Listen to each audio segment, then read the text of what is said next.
Formative assessment. Why would we be interested in formative assessment?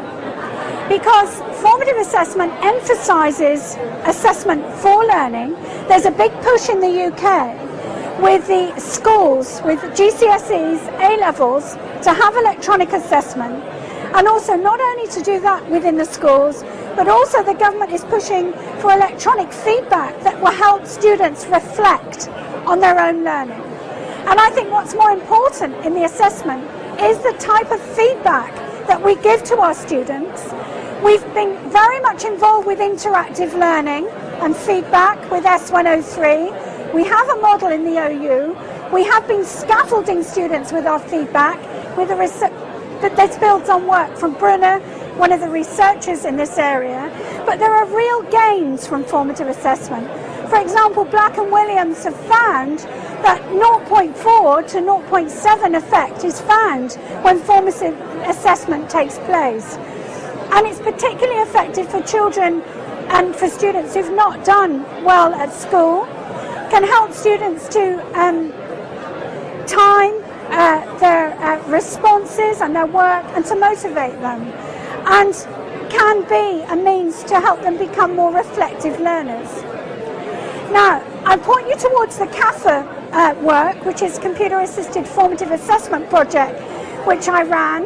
The report, the URL is there, and we looked at the postgraduate certificate in academic practice. We also looked at a philosophy course that was using formative assessment, a short technology course in T180, and what we've been looking at and working towards is Moodle, and the university has OpenMark, which can do a lot of very interesting testing, and we're trying to move towards all those facilities being available in Moodle. But what about designing questions? You need to break the question down into manageable chunks, and for example, you can see here that in the first attempt to ask a question about the eye, you can see there that the question is really too big. But if you try and break that down, so you start to look at what's happening in the eye with light, you ask a question about the pupil, the iris, and even the muscles to bring about the changes. So it's breaking down things into simpler units. One of the good ways to think about where should I start is to start with a misconception, something you know students have difficulty with, and to help assist them with the formative questions and the feedback to help them to understand what's going on. And you can identify the sticking points from TMAs and look at the range of answers given to the misconceptions will help you construct your feedback. Then work out some evaluation of how this approach works and how you might adopt it in another course and pass this on to colleagues.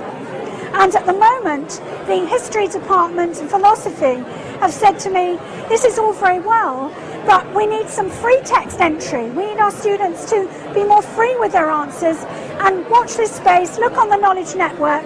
We've got a project called Open Comment, when we're trying to, we're building question types that are based on causal models where students can put in free text entry. And I think, why would you want to come to a quick talk on formative assessment?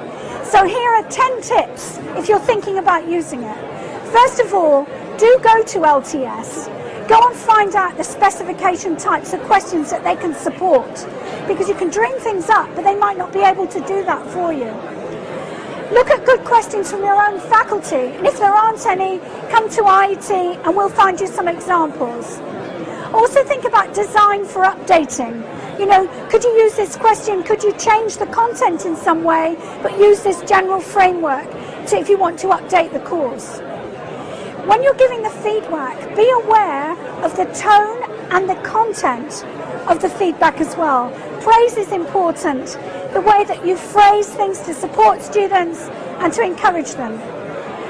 After the work we did with AA 308, you know, make it compulsory element. It costs a lot of time of academics and LTS to produce these things. They won't be used unless they're compulsory, and if you don't get your ALs involved, they won't be used either.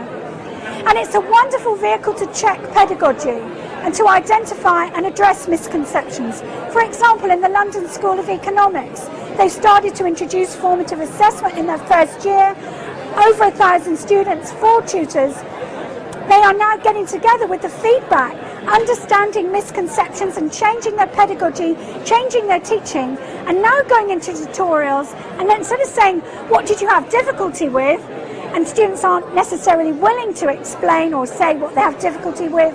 They know from the assessments the things that sticking points, and they're starting there.